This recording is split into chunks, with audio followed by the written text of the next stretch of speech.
Nous continuons avec le Rav Eitan Fison. J'espère qu'il est là, qu'il nous voit. Waouh, il a fait Erev Tov. On est content de vous accueillir. Est-ce que je dois vous présenter en si ce n'est en vous disant que vous êtes le Rav de l'Beit Knesset Shorashim et que vous intervenez très souvent dans beaucoup de forums. Et donc, on a le plaisir de vous accueillir ce soir. Le thème que vous avez choisi, à qui profite la Shemitah? On veut en savoir plus. La parole vous est donnée. À vous de jouer. Eh bien, merci beaucoup. Alors, voilà, merci beaucoup d'abord de me faire participer à cette soirée extraordinaire. Alors, je vois le titre global, Une chance pour notre Terre, pour notre planète, la planète Terre. Mais est-ce qu'il s'agit simplement de la Terre ou est-ce qu'il s'agit également de ceux qui la peuplent? Et c'est là que j'aimerais essayer de comprendre à qui profite, on a l'habitude de dire dans les enquêtes policières, à qui profite le crime. Eh bien, moi, je demande à qui profite la Shemitah. Alors, évidemment, à la terre en elle-même, c'est certain. Mais il ne faut pas avoir une Torah révélée pour comprendre que laisser se reposer la terre, eh bien, ça ne peut pas être négatif. On n'a pas besoin. Alors, juste une petite seconde, je vois que je mets ma batterie, comme ça, ça ne coupe pas en plein milieu.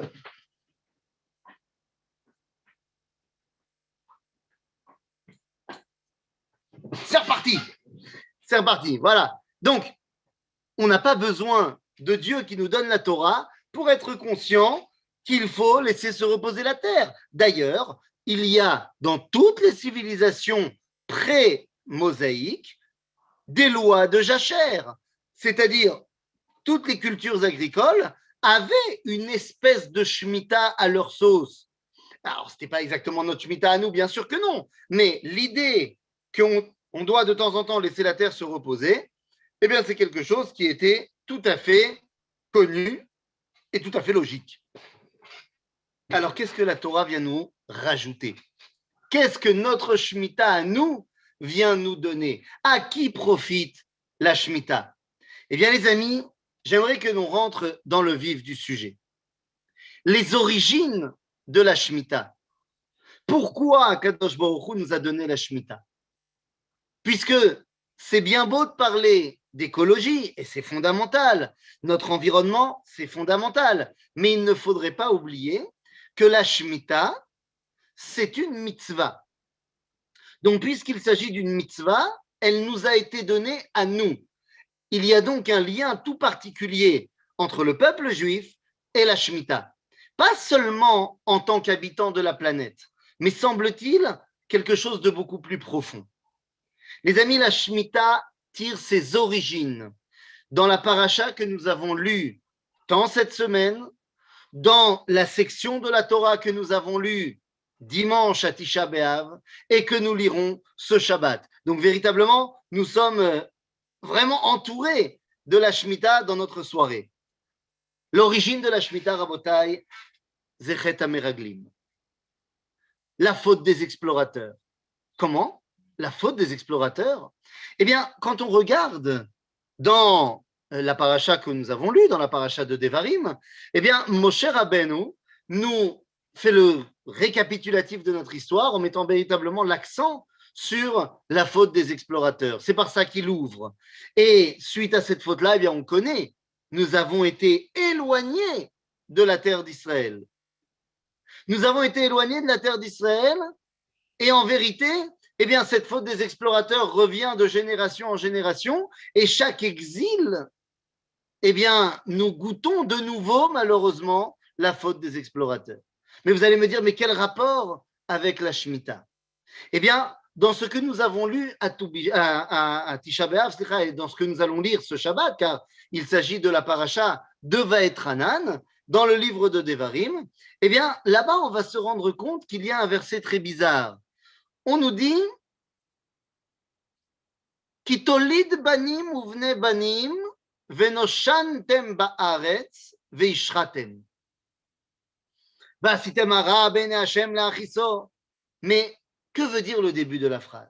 Ki tolid banim uvne banim venoshantem ba'aretz.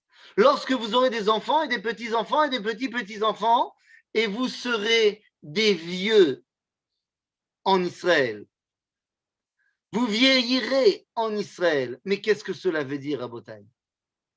Eh bien, Venoshantem ba'aretz, c'est lorsque on arrive dans cette situation où notre relation avec la terre d'Israël n'est plus une relation choisie, mais bel et bien une relation naturelle.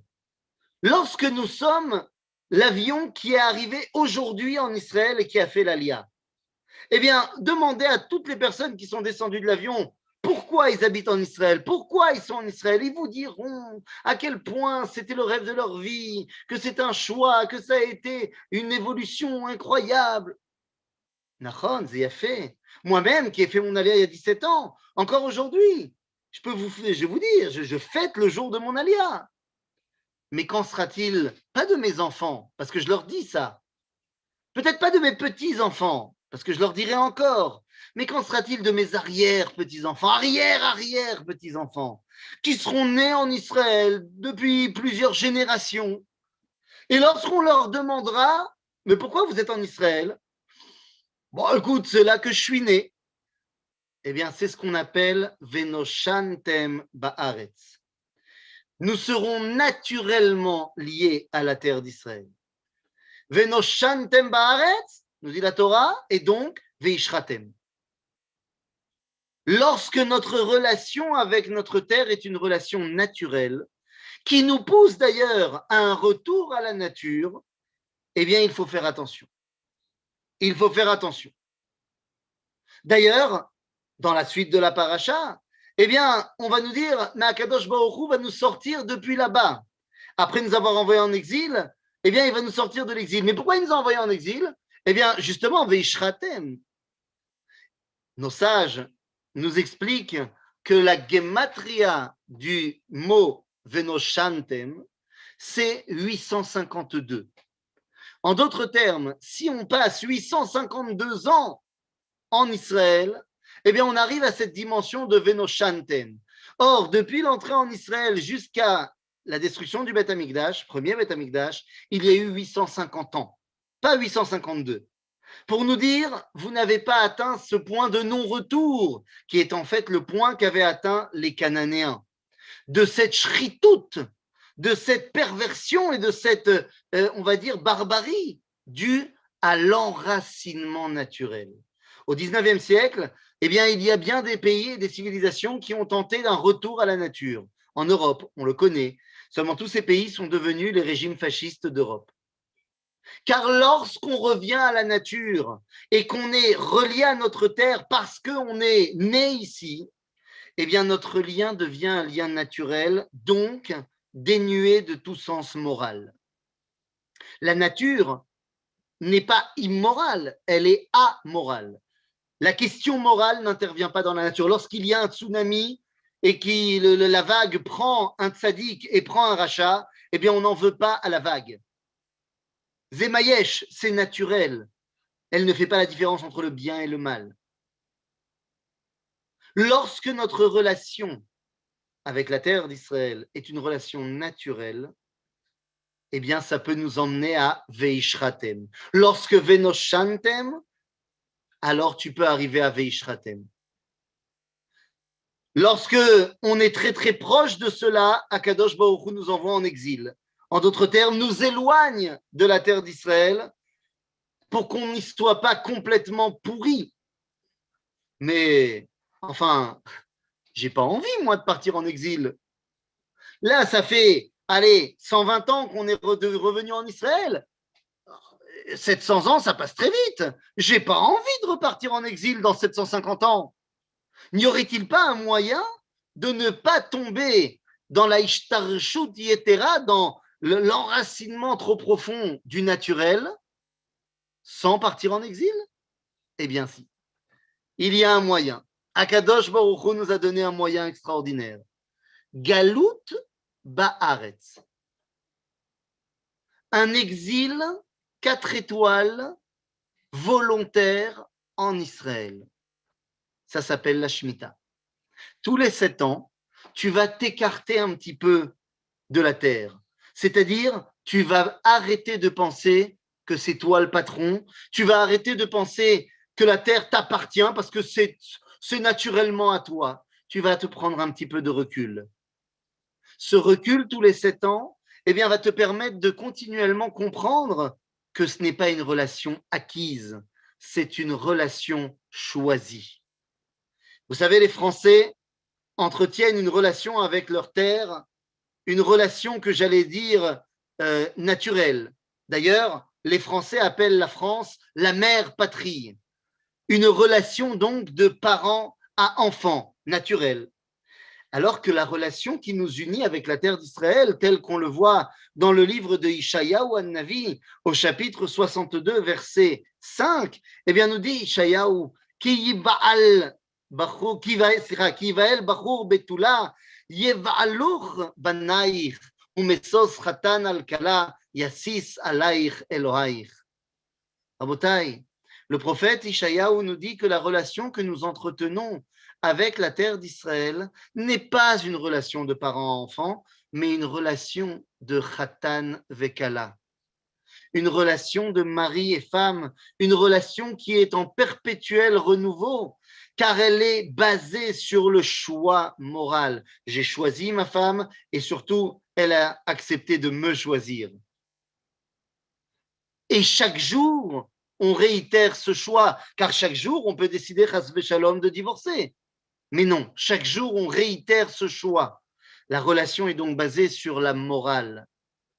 La Shemitah nous permet de ne pas avoir cet enracinement uniquement naturel. La Shemitah, tous les 7 ans, nous permet d'avoir un temps de recul, d'un temps d'éloignement pour mieux nous retrouver. La Shemitah, tous les 7 ans, c'est un petit peu les Shiva Nekiim, c'est les 7 jours de préparation du Khatan face à sa Kala, de la Kala face à son Khatan avant d'aller au Mikvé pour mieux se retrouver. La Shemitah, c'est cela. C'est le moment où je prends un peu de recul par rapport à l'enracinement de la terre pour comprendre à quel point je suis rattaché à ma terre. Alors oui, il y a aussi des dimensions purement naturelles. Parce que justement, je comprends que la terre a sa volonté propre. Parce que s'il y a un choix, et que j'ai dit que ce choix était dans les deux sens, que le Khatan choisit sa Kala comme la Kala choisit son Khatan, si j'ai choisi d'être en terre d'Israël, il faut qu'elle aussi me choisisse. Pour cela, il faut que j'admette cette réalité profonde, que la terre d'Israël n'est pas une yeshut, n'est pas quelque chose, mais elle est une ishiyut, elle est quelqu'un. Nous disent nos sages dans le Sefer HaZohar que la terre d'Israël est la seule qui n'a pas été maudite dans le déluge, qui a donc gardé cette dimension de ishiyut, de volonté. D'ailleurs, pendant 2000 ans, la terre d'Israël a refusé de faire pousser quoi que ce soit, malgré toutes les civilisations qui ont essayé de s'y implanter. Et lorsque Am Israël a décidé de rentrer, la terre d'Israël a reconnu son Khatan et a décidé de redonner ses fruits. Le fait que nous puissions faire la Shemitah, aujourd'hui nous permet de retrouver notre lien de Zugiyut, notre lien de vie qui donne la vie. Il ne me reste plus qu'une seule chose à vous dire. Oui, mais la Shemitah, c'est quand?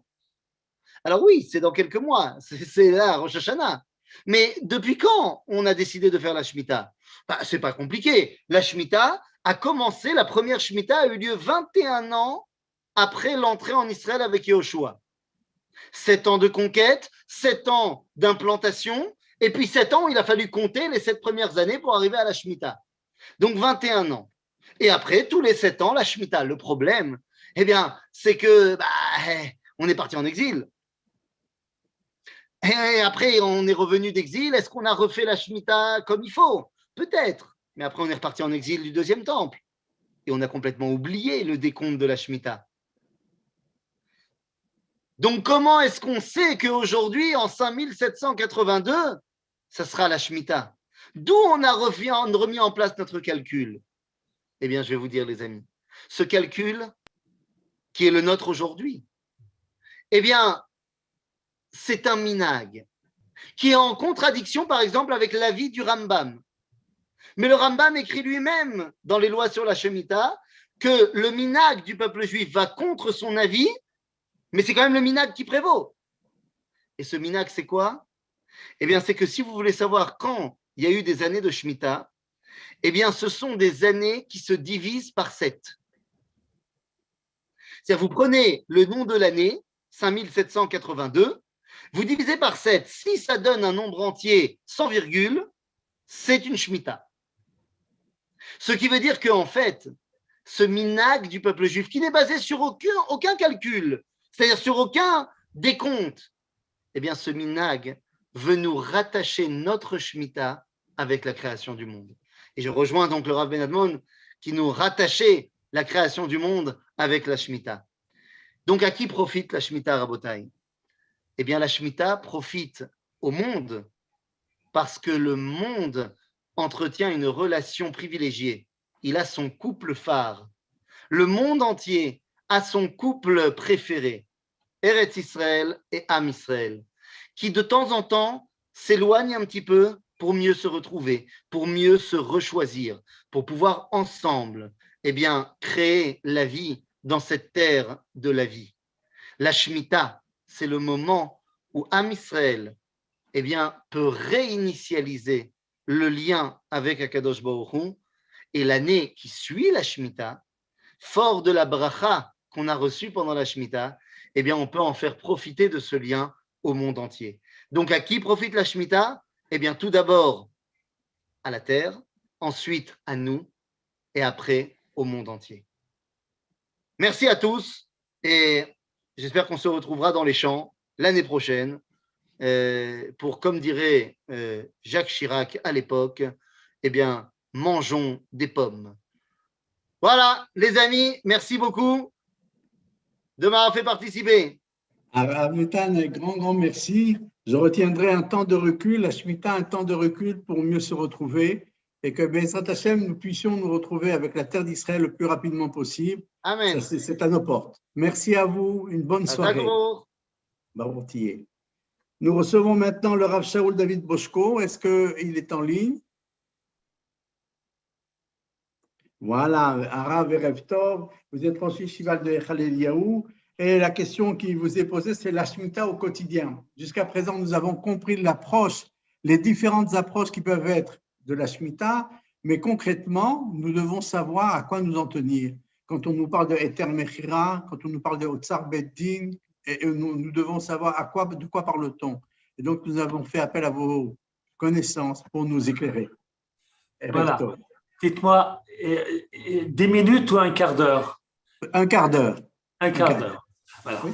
Alors d'abord, Erev Tov à tous. Et d'ailleurs, j'ai entendu un petit peu ce qui a été dit auparavant, vraiment des paroles magnifiques. Alors, on va parler de Shemitah au quotidien, essayer d'expliquer ce qui se passe dans la réalité. D'abord, il faut bien comprendre que nous vivons très différemment du temps où la Torah a été donnée et que la majeure partie du monde était agricole. Nous étions à l'époque, il y avait la possibilité, le blé, de le pouvoir le garder pendant quelques années, et les fruits qui poussent d'eux-mêmes, ils étaient efficaces, ils étaient permis à tous. On pouvait venir dans le champ du voisin, lui il avait des pommes, moi j'avais des oranges, moi je prends ces pommes, il prend mes oranges, etc. Et tout le monde est beau et bien. Aujourd'hui, l'agriculture, c'est une industrie. Et il est très, très difficile de pouvoir appliquer, même si on le voulait, la Shemitah comme au temps de la Torah. Alors, les sages des 150 dernières années, depuis que le peuple juif est retourné sur sa terre, se sont posé la question comment faire.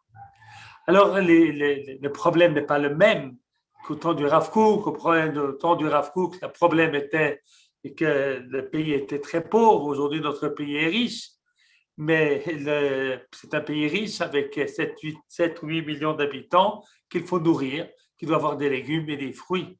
Alors, comment fait-on l'année de la Shemitah? Alors, il faut d'abord expliquer si la Shemitah est une obligation de notre temps ou non. Alors, il y a 3 opinions parmi nos sages. Certains comme la Aruch HaShulchan pense que selon Maïmonide, nous sommes tenus de faire la Shemitah à notre époque comme une obligation de la Torah. L'autre extrême, ce sont les sages du sud de la France, la Ravad, le Meiri et d'autres. Aujourd'hui, il n'y a pas de Shemitah. Pourquoi? Parce que la Shemitah est liée au fait au Yovel. C'est tous les 7 ans et au bout de 49 ans, il y a le Yovel où les terres reviennent à leur ancien propriétaire. Et d'autre part, beaucoup de mitzvot qui dépendent de la terre n'ont pas lieu aujourd'hui. Et c'est ainsi que, selon eux, il n'y a pas du tout de mitzvah de Shemitah aujourd'hui, si ce n'est de Midat Chassidut, mesure de piété. L'opinion qui est la plus acceptée, qui est l'opinion médiane, qui est rapportée dans le Shulchan Aruch, c'est qu'aujourd'hui, la mitzvah de Shemitah est une mitzvah de nos sages.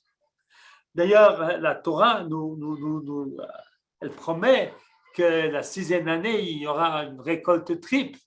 Alors certains disent, mais alors ça c'est lorsque la Shemitah est mina Torah, pas lorsqu'il est une obligation de nos sages, mais que je peux vous dire qu'un de nos élèves, dont le père est agriculteur, il a des vergers dans le nord, eh bien il nous a raconté que cette année, ces arbres, il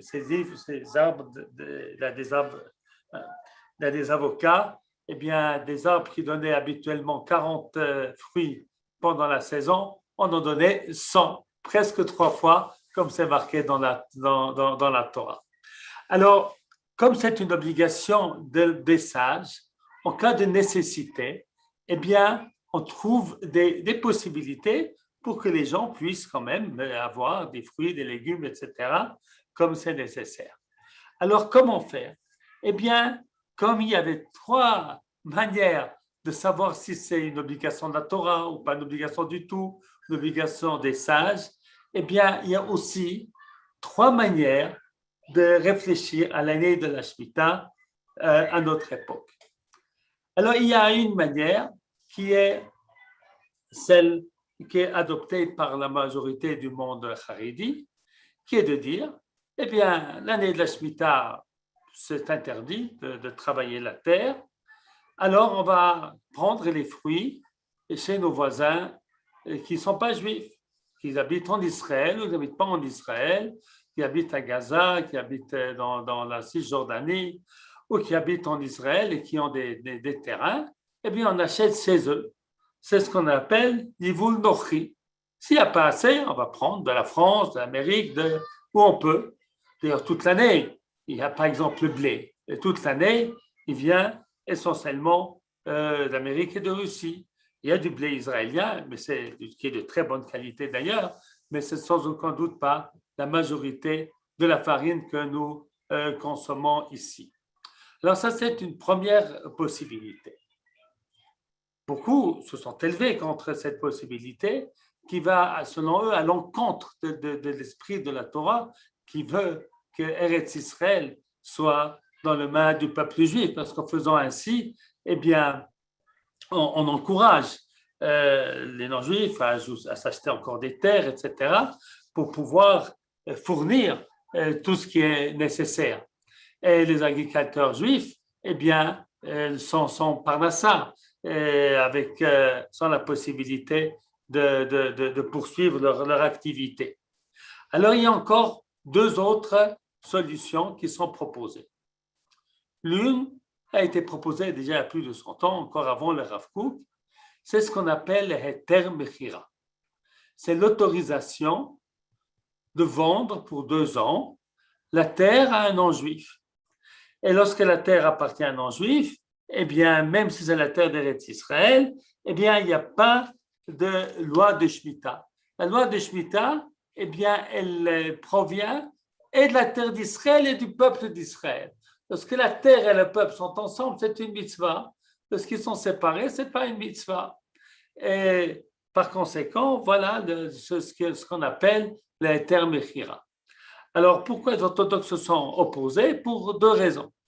Premièrement, c'est une combine. Et puis, deuxièmement, on n'a pas le droit de vendre Eretz Israël. Alors, sur le premier argument, Et puisque la mitzvah est de Rabbanan, eh bien, ça, c'est quelque chose de permis, comme nous faisons pour le Chametz à Pessah, bien que c'est une mitzvah de la Torah. On fait une vente, ou bien les héteriska pour emprunter avec intérêt. Et il y a, lorsque des obligations sont des sages, eh bien, on a la possibilité, selon la halakha, de pouvoir contourner lorsque c'est nécessaire, surtout si on se rappelle qu'il y a des décisionnaires qui disent qu'il n'y a pas du tout de loi de Shemitah aujourd'hui. Alors ça, c'est la deuxième solution. Donc, beaucoup n'aiment pas cette solution-là parce qu'elle montre d'élégance. Et puis, on porte atteinte à cette mitzvah de vendre Eretz Israël à un non-juif. Alors, on dit, mais oui, mais c'est justement pour pouvoir garder Eretz Israël qu'on le fait. Alors, la question de savoir est-ce qu'on va sur le fond ou sur la forme. Alors, il y a une troisième solution qui est celle du Otsar Bedin. Le Otsar Bedin, c'est aussi une solution qui n'est pas simple. Le Otsar Bedin, c'est qu'il y a certains travaux qui sont nécessaires, c'est-à-dire tous les travaux ne sont pas interdits l'année de la Shemitah. Sont permis des travaux, on parle des arbres fruitiers. En ce qui concerne les légumes ou le blé, c'est très difficile, on ne peut pas semer. Mais les arbres fruitiers, ils donnent des fruits, même si on ne s'occupe pas de l'arbre. Alors, il y a des travaux qui sont interdits, comme tailler l'arbre, mais il y a d'autres choses qui sont permises, comme arroser, pour que l'arbre ne meure pas, pour que l'arbre ne faiblisse pas. Et par conséquent, ces travaux-là sont permis, mais on n'a pas le droit de faire du commerce.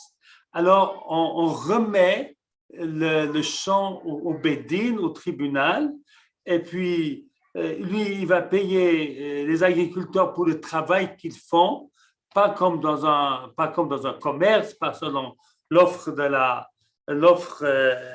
demande. Et puis ensuite, il faut payer surtout le déplacement du nord au sud, etc.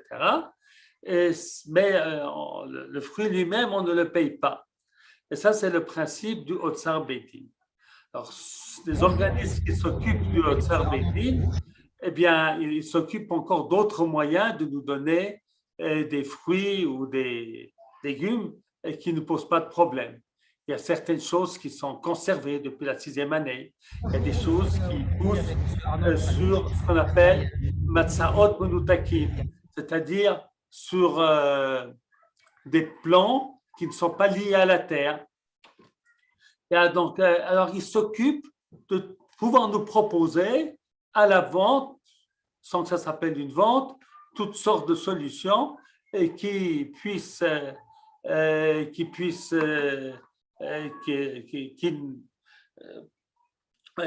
permettre d'avoir des fruits. Ces fruits-là, s'ils sont de l'année de la Shemitah, eh bien, il y a une Kedusha, ils ont une sainteté. On n'a pas le droit de les jeter, on n'a pas le droit, il faut faire attention à eux. Et c'est très beau cette notion d'un fruit qui a de la sainteté. Alors, en pratique, que faire? Eh bien, personnellement, c'est entre la solution 2 et 3 qui sont les bonnes solutions. La solution 3 n'est pas accessible à tous parce que pas tout le monde a accès au Otsar Bedin. Et lorsque l'Otsar Bedin devient accessible à tous dans les grands magasins, alors ça devient un commerce normal et c'est plus tout à fait l'idée du Otsar Bedin. Donc, mais si on peut avoir du Otsar Bedin, en particulier des fruits qui sont conservés de la 6e année ou Matzaot Menutakim, c'est-à-dire ces plants qui n'ont pas poussé sur la terre directement, et puis aussi des fruits qui sont distribués par le Bedin dans certains cadres, c'est une très bonne solution. Ça nous permet de ne pas oublier la notion de Shemitah. Et si nos sages ont dit de faire Shemitah midrabanan, c'est bien pour qu'on n'oublie pas cette mitzvah. Alors qu'avec les termes Mechira, il n'y a plus de Shemitah. Et maintenant, l'Otsar Bedin ne peut pas répondre à tous les besoins du pays, c'est évident. Et pas tout le monde peut y avoir accès. Et la solution aussi, donc, du Heter Mechira est une solution qui existe depuis fort longtemps. Alors, c'est vrai que le problème, lorsque Rav Kook l'a permis, il l'avait dit parce qu'on est dans une situation où on n'a pas de quoi manger. Aujourd'hui, on peut manger. Mais le chat adorka, la nécessité, c'est parce qu'un pays doit nourrir ses habitants. Et il ne peut pas ne pas donner la continuité des fruits et des légumes tout au long de l'année. Il y a des prix qui sont raisonnables. Et donc, c'est aussi, lorsqu'on ne s'occupe pas de quelques dizaines de milliers de personnes, mais de millions de personnes, eh bien, la vision de besoin, elle est sans aucun doute différente. Alors, voilà. Alors, on résume d'abord, la mitzvah de Shemitah à notre époque est une obligation de nos sages, 3 possibilités, acheter Yivul Nochi, ce qui vient des non-juifs, le Heter Mechira, c'est un semblant de Yivul Nochi, et puis le Otsar Bedin, et puis finalement chacun, eh bien, voilà, il fait ce qu'il peut selon les magasins qu'il a près de chez lui, et n'essayons pas de dire celui qui fait comme s'il n'est pas bien, etc. On doit se respecter les uns les autres et puis accepter que chacun a sa chita. Moi, personnellement, c'est Heter Mechira et Otsar Bedin que je prends. J'essaie de ne pas prendre Yivul Nochi pour ne pas encourager. Voilà. Mais chacun fait comme il pense et qu'Akadosh Baruch Hu nous bénisse tous et que l'année de Shemitah ne soit pas une année où on va créer des disputes entre nous, mais que chacun respecte l'un l'autre le choix qu'il a pris selon ses maîtres. Voilà, alors que des bonnes choses à tous.